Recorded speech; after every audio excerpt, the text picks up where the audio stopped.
Don't start your podcast until you've watched this episode.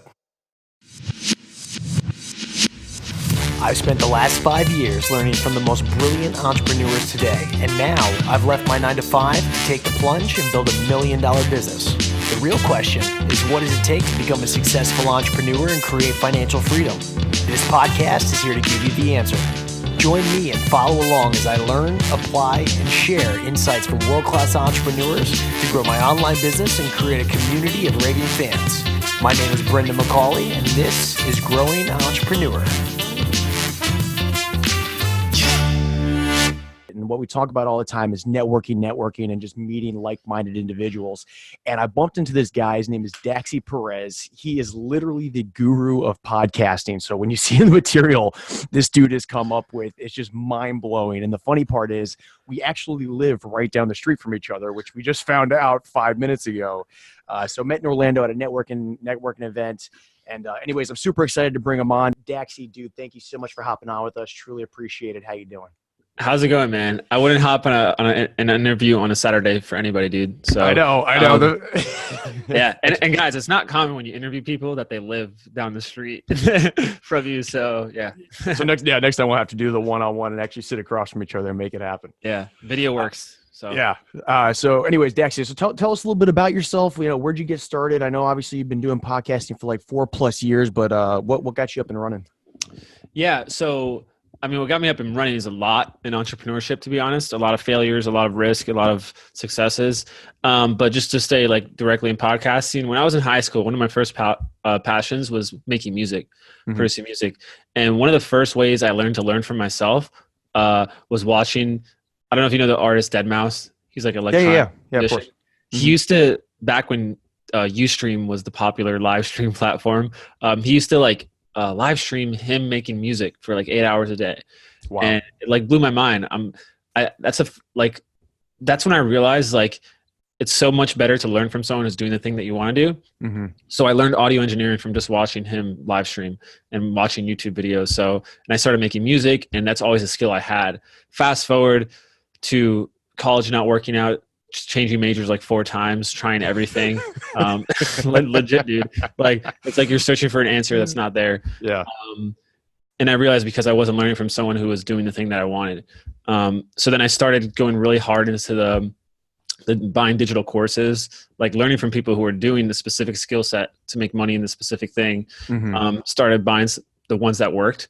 Arbitrage started working in ecommerce early in 2015. I invested in a big course, high ticket drop shipping. It worked out. I was doing good. I became a digital nomad because that's what people do when they drop ship. Sure. Laptop lifestyle. Yeah. But the whole time, I was always doing side hustles. So I was still like freelancing and editing people's podcasts for like 3-4 years ago. And it wasn't, and when I was in Thailand, I met someone who had a big agency. He was working on some really big shows. I can't reveal all of them just because I was part of my agreement when I left, but top 10 pocket, like they're still huge right now.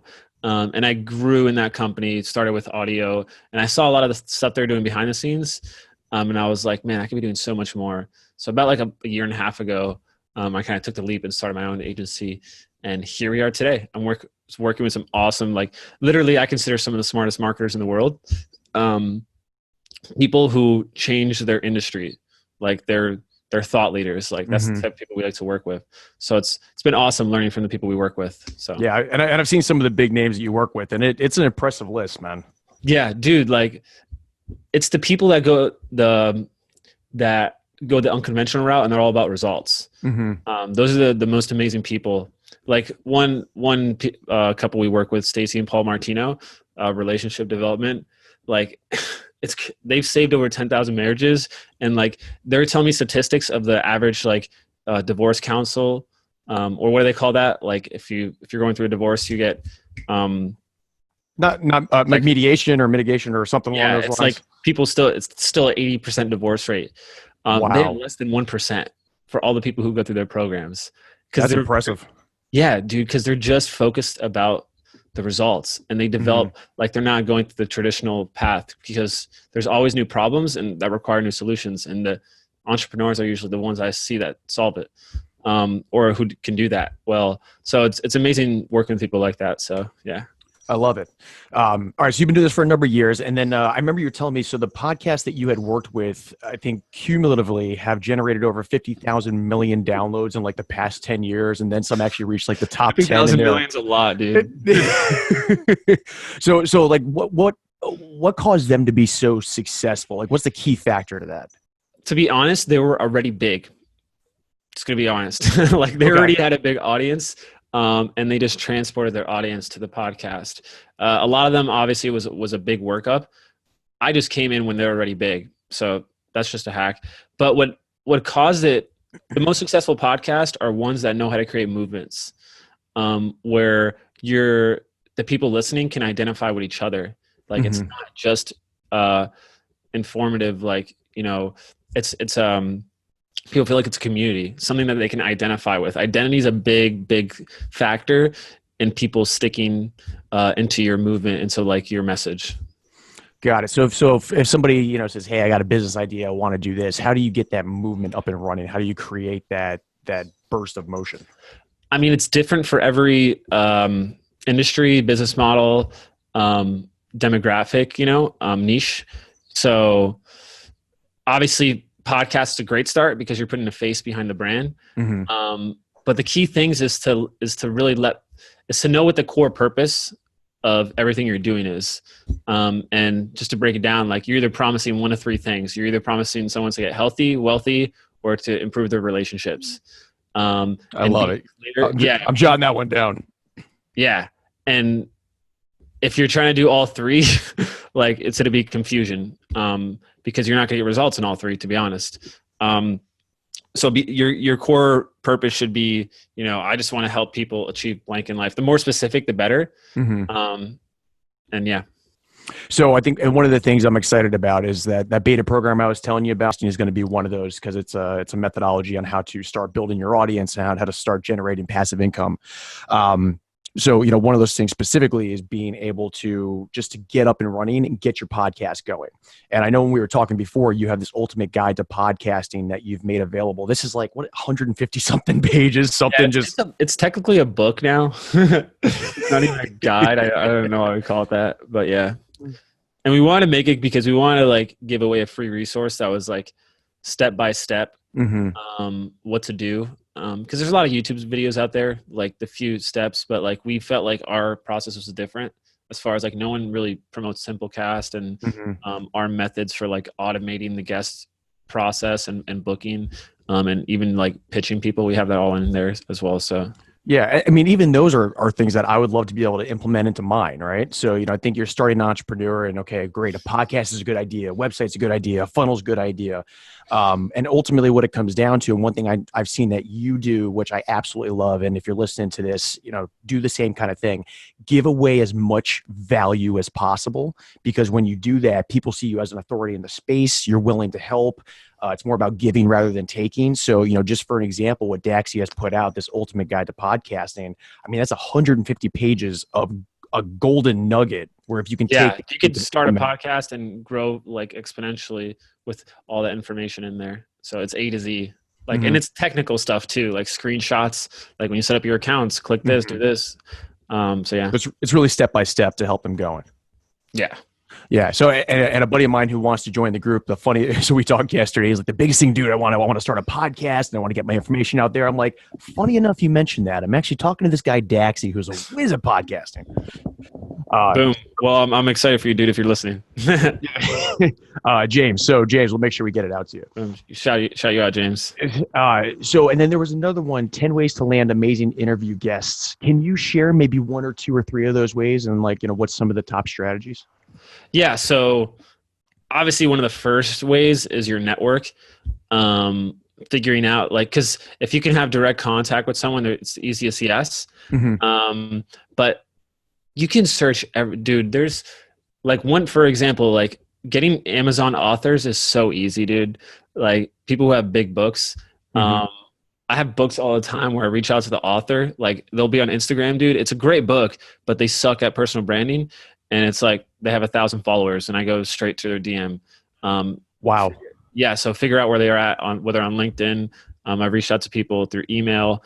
I personally like Facebook or Instagram because I can send a video and like make it personalized, which I like a lot more than just text because it looks like everybody else. Yeah. Searching on Twitter, you could look at experts on LinkedIn. There's a cool software app called hunter.io, or it's a Chrome extension. Okay. You can go to big sites, right? And you can figure out who are all the email addresses associated with that company. So I can go to Nike.com and it'll give me like 30 email addresses of like their operations or their marketing manager. And like these people at big corporate companies, yeah, you wouldn't like, no one asked them to be on podcast because that's, you know what I mean? Like you can get some like really like rogue people who are big. Because the whole thing is creating big hooks around your episodes and trying to interview people who are like, people are like, oh shoot, that sounds cool. I would like to hear that. Okay. So how does that come around full circle? Let's say you get, 5 big people on.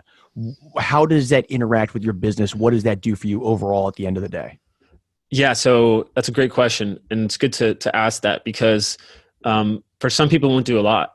Like if you're a personal brand and, your whole business model or your value ladder or your everything that you do is around you. When you're interviewing people, you're always highlighting someone else. So honestly, I tell those people like solo episodes is the best. It's great because if you interview people too big, they won't repost you. They won't promote your show. But if you interview like B, C level influencers who have the audience that you want and they promote it, then that's great for more eyeballs.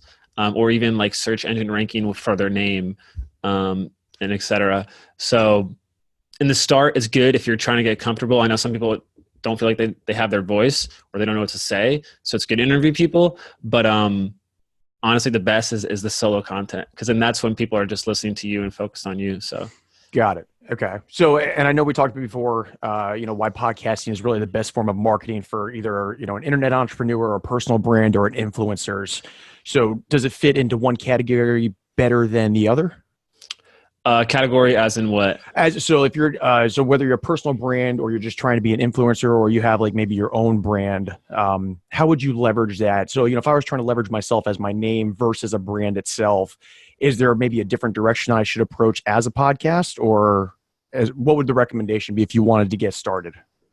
Well, I always say, I call it the diamond framework. And this is usually what the golden process we kind of put people through. So it's a 4-step process and you want to nail all these things down. And then this is like the key to a good podcast. So number 1 is figuring out you. Like, okay, what are your unique skills? What are your unique gifts? What is your actual why?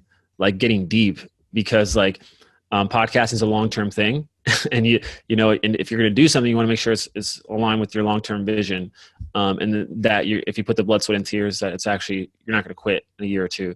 So the first thing is understand you. It's a little deeper than that. The next thing is understanding your market. So really understanding like, red ocean, blue ocean. Have you heard of that concept? Yeah. So understanding what is your red ocean? What does it look like? Who are the current influencers? What are they currently talking about? Where do your listeners hang out? Really getting data, like the research on your market. Blake Newbar talked a little bit about this at the event. The research is so important in the start, dude. Like, because once you know the solutions being provided in the market, the follow-up problems. When you know the follow-up problems, you have that timing to be the guy who's speaking uniquely to people that no one else is talking about. So like if you have this problem, here's the 3 solutions that I recommend of A, B, and C. Yeah. Or even just you're talking to pain points. So I don't know if you heard of the 1-sentence persuasion. Like how can you confirm people's suspicions? How could you encourage their dreams? How could you allay their fears? There's a few more in there. How can you justify their failures? If you speak like that to them, then they feel like this guy's just like me. This is exactly what I need to hear. And if you can explain the problem the best in the market, then you're assumed to have the best solution. It's weird how that works, dude. Yeah, and then you're this authority figure, and they always say that people will do business with somebody that they know, they like, and they trust. So it kind of puts you in that trust sort of mentality.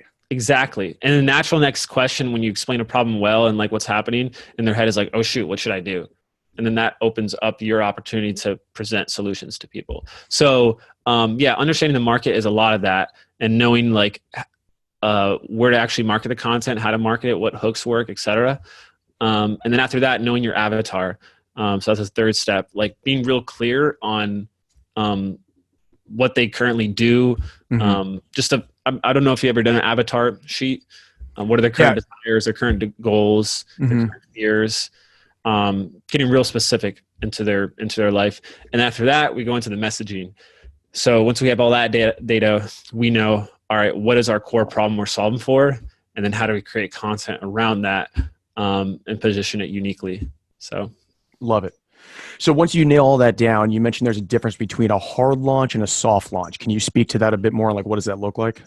Yeah. Not a lot of people talk about this, but I only talk about it because we launch a lot of podcasts.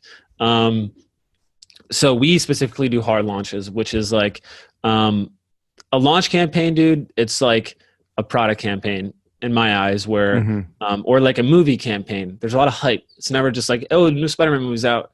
They're building anticipation for an event that's happening. So for podcasts, we like to do that. The podcast we launch, and it works primarily. The whole point of it is to game the charts, to get on iTunes new and noteworthy, which actually everything's changing with that, by the way. Good to know. What? Good to know. Yeah, they're like, if you go now, there's no categories. It's pretty weird. They're switching a lot of stuff, but we usually focus on hard launches if you have a big audience already, and or if you have a budget for paid media, because the launch only matters if you have traffic. If you have no traffic, like, there's no point in building all this time and effort into a giveaway campaign or into a launch campaign if no one's watching it. You know? Okay. So if somebody's just starting off, they don't have that audience, is it still worth them doing podcasting? Yeah, but getting started is way better than having a big launch. Because like I said, the long-term, the growth, the transformation process, the one person, like someone who's just getting started, like, it's an arbitrage, dude, because you could speak to people that you want to learn from and get an hour of their time that you would never, ever like get an hour at a time, because you would probably have to pay them a lot of money. So like there's different arbitrages that happen there. Having relationships with potential clients that you interview. I've done this before. I interview people, and only because I see them as a potential client or they're a gateway to a potential client. And I've treated interviews like discovery calls, dude. Like my questions are like, so what do you do? What are your goals? What's stopping you from getting there? And then I have all this data, and then I can present something at the end. So yeah, so you can actually leverage these podcasts for your business specifically. Yes. And business is relationships. So knowing the key relationships. If you're in real estate, obviously you're about local relationships. So start a hyper local podcast and become a local celebrity, interview all these local people. And then local podcast is also the biggest arbitrage most people don't do. It's really easy to get shouted out locally. So cool. Yeah. So like one thing, are you familiar with the book Profit First? Yes, dude. We follow that methodology in our accounting.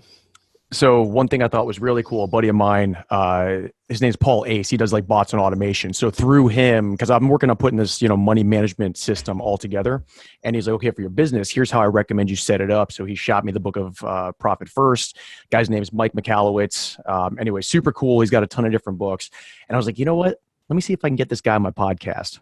So lo and behold, I shot him a message, and he's like, sure, no problem. But it was cool because you get to talk to guys like that one-on-one, that you're completely right. It's just simple as send out a message. Hey, here's what I'm working on. I'm aspiring to do X, Y, and Z. And second episode, he was more than happy to hop on, got a lot of golden nuggets, and then I can take that and I can share it with my audience. So you're right. Yeah. It's totally doable. And I know a lot of like fast growing companies that have adopted his methodology, and it's worked great for them. So the stuff is like, and then I think they're like, it's like a new training that a lot of accountants takes now. Like we hired an accountant, and we were like, do you know the Profit First methodology? If you don't, we don't want to work with you. And he's like, yes, cool. Well, so funny enough, I just started, I connected with a girl I used to work, I shouldn't say girl, a woman I used to work with like in my past 10 years at a corporate position. Anyhow, so I reached out to her and I showed her, I'm like, okay, here's my model. I got Profit First here. And then I got a money management system with like the jar system down here. She's like, oh, that's Profit First, right? I was like, you know it. So It was, it was perfect. So do you see what's happening there? That guy comes in with a new solution, and like education's changed now, dude. Like it's not like the conventional route. It's the people who make up the new ideas, and become thought leaders who kind of drive education, which is interesting. Yeah, because they're result focused. You know? Sure. And that's the biggest thing that, I preach to the folks that are in my beta group is just value. So one of the questions I know we had before was, how does someone make content that people crave, and also that they desire? So you get this loyal customer and this loyal buyer. How do you design that? Yeah, it's literally like what it says, like figure out what they desire and what they crave and then make that. So it requires some objective thinking and some forethought and some experimentation. But I find that works much better when you know what communities of people you're speaking to. For example, like I speak a lot to the ClickFunnels people, because I know what their current problems are and what solutions they want. And also they're dream listeners. To me, a dream listener is someone who's problem aware, so they know what their problem is, and they're solution aware, so they know what they need. So they know that they suck at podcasting, and they know that they need a podcast because Russell Brunson preaches it. So when I come in with these hooks, they're like, cool. If I go to a community who's like, shit, I've never heard about a podcast, or do I need a podcast? Like, what is it for? There's a lot more education, and then my hooks aren't going to hit. So talking to communities where your hooks will hit, I find has been the biggest. And, those type of people you can network at. Like Facebook groups are really good to find those people and bring them in your profile funnels. So. Okay. So that goes back to what you were talking before, which is defining your avatar. Here's their pain points. Here's what they know about. So that's a limited amount of information. Like what communities are they in, et cetera. Like that's one of the biggest things. Like if you can get big in a community, like that's what I did. I worked with a lot. It's leverage, dude. Leverage is the best thing in business in the world. Like if I wanted to start launching TV shows, right? And I was able to somehow leverage that I worked with Oprah. Like I just cut all the BS, dude. Social proof is the biggest thing. We're like, oh, I want what she had. So that's what I do with ClickFunnels. I work with some of the biggest influencers in there, like the coaches for Two Comma Club, and they were like, oh, association bias. Sure. Like they're successful. Absolutely. And then you know what I mean? Because people like to skip, but they like to think easy. So. Yeah. So the one thing I will say from the biggest thing we're going to focus in this beta program is affiliate marketing, and then also course creation. So we had created this one course, myself and a JV partner, his name's Jim. And so we had the whole concept, we built the whole piece out. Within a couple, I think 3 days, we had 10 sales, all, $47 a piece. So all of a sudden, dude, I will say is the coolest thing when you have this drive and desire that you want to do it, and you look at your Stripe account, it's like 47. So I was like, holy shit, it works. Do you know Arnie Giske? No, I don't. He has a big Facebook group, millennial entrepreneur community, like 80,000 people. And he has the group funnel software. He's a friend of mine, but he says like, dude, when you sell stuff online, sometimes the money feels fake. You're like, how is this happening? Like when you get to like scales. And the cool part is like now that I've seen the formula and I know how it works, obviously there's always more to learn, right? And you can learn from the professionals that have been doing this for X number of years, but be able to take that and then to show it, and then all of a sudden folks are messaging us like, dude, how do I do that? So like that's the kind of stuff I want to be able to take and then just give as a pure value. Be like, okay, here's the funnel, here's the messages, here's how we did it, here's how you do your lookalike audiences, so on and so forth, and then get other people to be able to replicate that success. Like that to me is the coolest thing. And if you can share that through a podcast or through social media or to your audience, it puts you in just a completely different realm of online entrepreneurship. Yeah, it's an obligation to share with that. Like there's a saying like you're not actually a master at something until you can share it and explain it. So yeah. So if you have this person that wants to create their podcast, like how should they approach each episode? What's a winning formula structure? Do you start off with a question? Do you start off with, hey, I got 5 topics? Like how would somebody approach it who's just getting warmed up? So somebody new, obviously interviewing is going to be the easiest route for you. Follow the Epiphany Bridge script if you're new to interviewing. Which if you guys don't know what that is, like it's in Russell Brunson's book, the Expert Secrets, I think, or is it in .com Secrets? One of those books. Those books are amazing. But the Epiphany Bridge script is like really, what is the person's backstory? What were the walls he hit? What was his pursuit? What were the challenges he faced? How did he overcome them? Because podcasting is storytelling, pretty much. And then doing some research, like figuring out what kind of what pockets do you like to go into when it comes to interviewing? Why should people care about you as the interviewer? Like, what are you going to like? A lot of good interviewers out there, people listen to them because they know how they're going to moderate the conversation and how they're going to like, I know Andrew Warner's really good at that. Mixergy. Like he doesn't let anything fly. I've seen his stuff. Yeah. He gets like, gets deep. And that's why people listen to him, because they know like he'll like go to the uncomfortable spots. So yeah, being an interviewer is not hard. I would say treat your question. So however many questions you want to prep, depending on how long you want your podcast to be, treat your questions as backup and I find it's good to stay in a conversation and try to go down rabbit holes if you want. Because then that allows for like, some moments of genius to come up. And you just like, because you have your unique eye and your unique vision. So you can be like, "Ooh, what does that mean?" Or how did that come about? And then when you feel like you hit a dead end, then you take a left turn with the question. So got it. Which is a skill you develop to people listening if you're new. Yeah. And I think each person sort of has like their own method of, okay, how do I want to approach this? Right. So some people are total bloggers. I'm not personally a blogger, but what I can do is I love chatting with people one-on-one. I love having that communication, that conversation. So if you're a person listening to this and then that's your method of what you feel comfortable with, then a blog might be a great way, or I'm sorry, a podcast might be a great way, because then you can take that one piece of social media. And one of the biggest pieces I've learned from, 7-figure entrepreneurs is they'll take that one piece of content and all of a sudden you split that out into like 12 different pieces. So you have one picture that has maybe a couple quotes from it. You do a couple snapshots, maybe you put something on Instagram, a couple little video shots. You can take that, turn that into a blog with like the highlights and the bullet points. So there's a lot of different ways I think you can really leverage that, just from what I've seen. And then that's ultimately what I want to do with this podcast. Yeah, podcasting is one of the only platforms you can do that with. YouTube as well, but YouTube's a little more difficult for people. It's more of a setup and more editing and more skill. Yeah, there was one more point I was going to make there. What was the question before that? Really just types of questions. Yeah. I find rapid fire works well at the end of interviews. It's a fun thing to do. Okay. What some people do as well is they'll actually save some questions or a segment of the last interview and like save that for like a course or like a VIP area and make that certain questions. I like it. Okay, so certain little technical stuff that'd be like of huge value that you can save for a course on the back end and be like, hey, if you guys want to know these last 3 questions, go to this link, click on that, enter your email, and be able to get in. Yeah, I love teaser stuff like that. We do that with some clients. So we just launched a podcast. Dude, we actually crushed it with them. They're top 5 in alternative health right now, top 100 in the health category. Wow. With some key strategies. They don't have a big audience, dude. Like we just had some key strategies. And like one of their episodes was a case study of how they help the yoga business grow their memberships by like an exponential rate.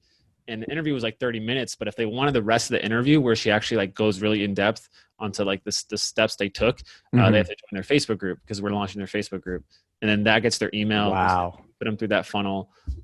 That's slick. Yeah. That is super slick. You want to get people to opt in or follow you elsewhere from podcasts. Like you want to cross promote. So other places promote to your podcast promotes to other places. So yeah. Okay. So just let's go down that rabbit hole. So all of a sudden you want to promote half of it, right? So you take your podcast, you shoot it out on all the basic streams, the normal ways that you get it out there. So do you only offer maybe 3/4 of it? And then at the end you tie it in with, hey, if you guys want to get the last half of this, go to X, Y, and Z where you can view the full podcast. Is that the idea? So we did it for the specific episode because it was more of a case study. I don't know if you do it for it was like specifically to launch the Facebook group. I wouldn't do it all the time. I would test it out, if it's for a specific reason, so we had a case study on the back end if they actually watched the rest of the video and opted in. I don't know if you know London Real. Have you heard of them? No, not familiar. YouTube channel. I know they did that a lot on YouTube. They're a really big YouTube channel. They had a membership area, and they would have like part 2 of their interviews in the membership area. Oh, cool. And his videos is like really good. I used to watch him. Been watching him for like a long ass time. They've been doing it for a long time. So awesome. So that's same kind of concept as like Mixergy, right? So I think if you want to get the full episode, you have to subscribe, and then whatever, there's like a monthly, so on and so forth to see it. And all. also, like, it's weird. Like, dude, in Asia, there's billions of dollars a year that people pay to listen to podcasts. Like, really, to podcast is common there, dude. Like, someone with like 6-figure audience, like listeners, can easily make 100,000 plus a year just from my podcast. But it's like they're trained to like, hey, if this is a good show, I'm going to pay $5 a month. That's not true. People won't do that. This there's an app that recently raised 100 million. I think they're flopping, called Luminary. Where they're trying to do that. It's like a subscription, but none of the money goes to the creator. It goes to the app. That's why they're going to lose.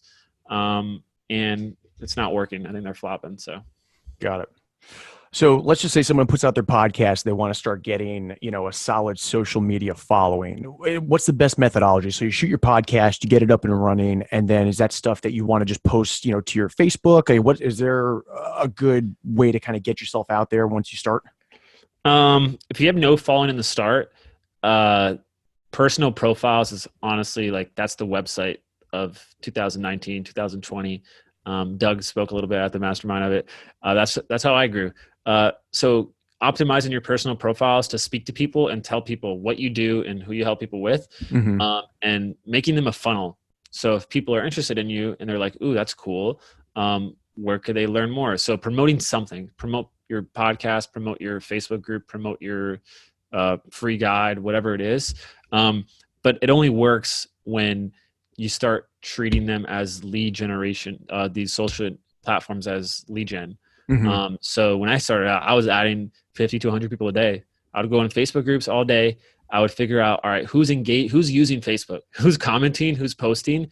I'm going to engage back. I'm going to add them as a friend. And they're going to, because people, especially Facebook, I feel like Instagram, not as much. If you follow someone on Instagram, they're like, oh, it's just another bot, whatever. But on Facebook, on Facebook, dude, they actually they'll go to your profile. If you like their stuff, commented, and then add them as a friend, they'll go to your profile. There's an impression. Do that 50 to 100 times a day. And it all goes down in the DMs, dude. And then it's a numbers game, right? So you have 100 conversations, maybe 15 of those are solid. Out of those, maybe 5 people say, hey, what are you up to? And then 2 actually take you up on it. And then now they're a friend, and Facebook really promotes the personal profile. Then you start doing good posts, story post, value posts, testimonials. Hey, we're going to be launching this cool free training, or hey, we're starting this beta program. It's called 5,000 friends on Facebook. I think they're 5,000 leads, to be honest. Okay. Yeah. Well, and so that was actually one big takeaway I got from this past weekend. That was up in Orlando. Phenomenal training put on by Tim. He did a great job, and the speakers all did phenomenal. So really utilizing your Facebook banner to say, hey, here's what I do. Because even if when I go straight to yours, that's the first thing I noticed. You said, basically getting your podcast up and running. If you want more information, click on this link. And that was a great way to get somebody into your funnel. So leveraging those free tools that you have, YouTube, free tool, Facebook, free tool. So yeah, definitely. It's I love that quote by Jay-Z. He's like, I'm not a businessman. I'm a businessman. So treating yourself as a business and really making your face the business is the world we live in. And that applies to every industry, bro. The people I've seen grow fastest, even in supplements, like Bulletproof Coffee or On It, Aubrey Marcus, it's because they're attractive character, their personal brand, and people buy based off of that. It leads to more affinity. So, and then obviously you always want to have fresh content. So what's a good way to be able to create a content calendar of saying, all right, I know this is the long game. I know I'm going to be in this for 2 years, 3 years. How do you always get something fresh up and running? Yeah. So an exercise I do, especially if I'm creating offers or sales messages, I just take 20, 30 minutes to list out my ideal avatar. What are their current objections? What are their current fears? What are their current questions? What are their current pain points? I just list it out for 20 minutes. And then I figure out what So a lot of hooks, the easiest way to make a hook, every episode should start with a hook. So you can start your next 10 episodes just based off of hooks. And then in the hook, you can get into like scripting and stuff and how to make it a good episode. But I want to figure out what's the old story in their head and what's the new story I'm trying to position, like in general, like in the market, like what everyone thinks. Like this is where we get into red ocean to blue ocean. So what does the red ocean think? And how could I create a hook that pulls that red ocean into this blue ocean way of thinking, which is this new, like, everyone thinks you need to be doing this, but you need to be doing this, and etc. So that's pretty much how we create a content calendar. We start from there, and then when it comes to episode scripting, obviously, like, you can create hooks around interviews as well, which I love doing. All right, so like prime example, I've got you on this, this interview, and we're going to do a one-on-one with Daxy, the podcast master.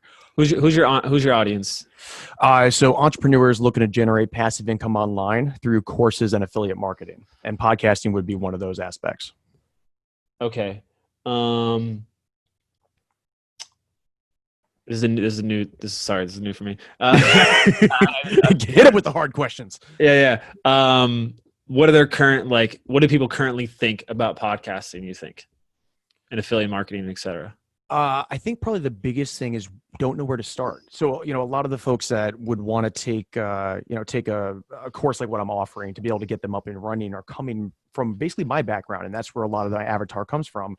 So you're working in a corporate 9-to-5, that there's money to be made online, there's ways to go about it, but maybe you're just not sure. I think the questions of like, is this right for me? Or how can I leverage a podcast? Or, I don't think I'm good at doing face-to-face stuff or recording, or I don't like to see my face or see my voice online. Like those would be the general, it's probably more of like a doubt perspective, doubt and uncertainty.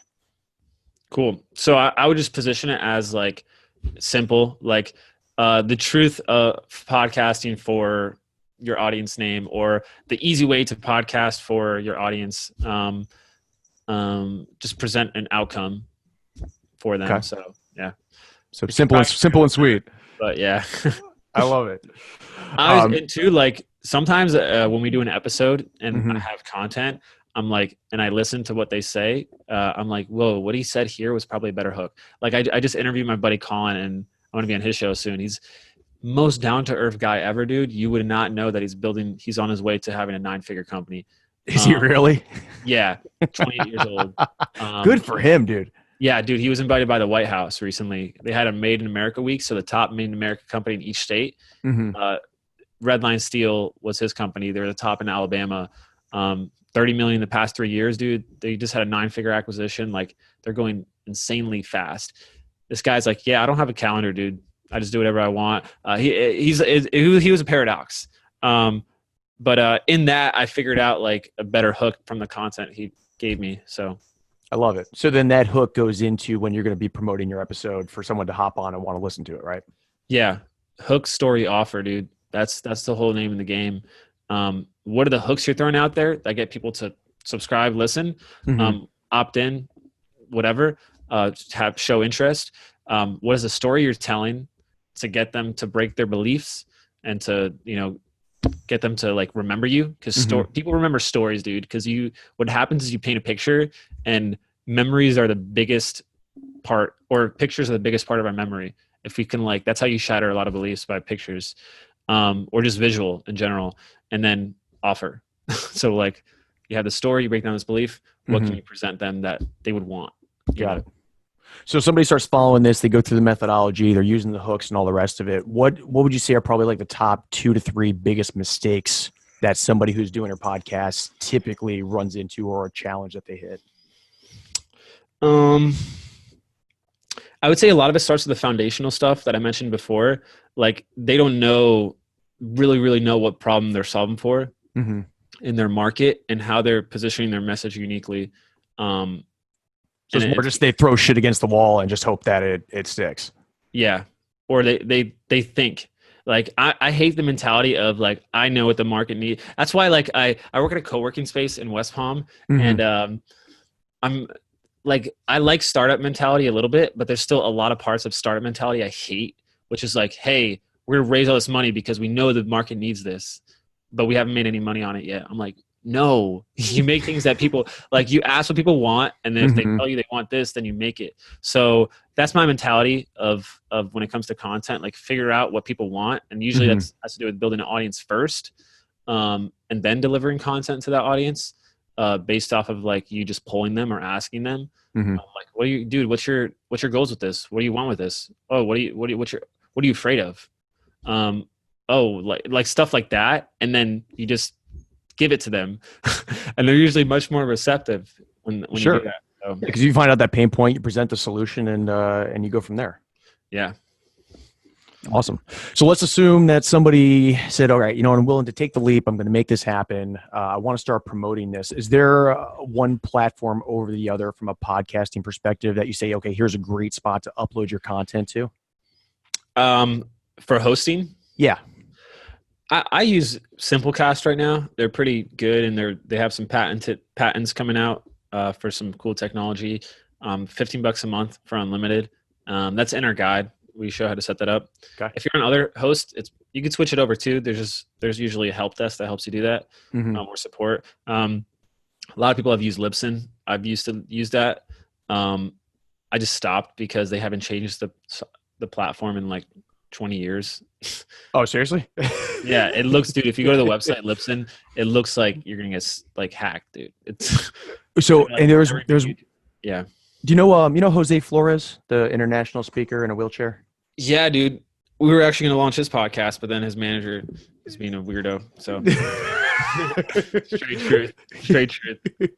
Yeah. Anyway, so buddy of mine, he was recommending Anchor. Are you familiar with that? Yeah, dude. I'm not a fan, dude. I feel like that's only growing because people listen to Gary Vee. Okay. And he's invested in it, obviously. That's why he's going to promote it. So I say Anchor is for the soccer mom because How so? you're recording from your phone most of the time. Mm-hmm. So quality is not a fact. Like you obviously don't care about the quality of your show. Mm-hmm. And it's obviously it's easy to automate it, but like that mentality of like, I'm just going to like get things out there. That mentality is great if you just want to get comfortable with the platform, or if you just want to share it out to your close circle. But if you're trying to like make an actual production, an actual show, it's limited. And also like they create they get a lot of data from you. That's why it's free. Like they make your iTunes account. Mm-hmm. So they get all that iTunes data, or Apple Podcast. And Apple Podcast, like that's great data, dude. Like it tells you when people are dropping off in the episode. A lot of analytics, like listen time per device per user. And we want that data. So instead they keep it as opposed to you keeping it. Is that? Yeah, you can't even like they have the login for that. Oh, wow. Because they're setting it up for you. While obviously in a Simplecast, you have to go in and set up your Apple iTunes Connect or your Podcast Connect, Mm-hmm. but like you get to see it and you own it. So there were some other problems I had with them before. They might have fixed them. Like they had something in their like that they own your feed. I think that used to be. I think they removed it because they got a lot of backlash. Okay.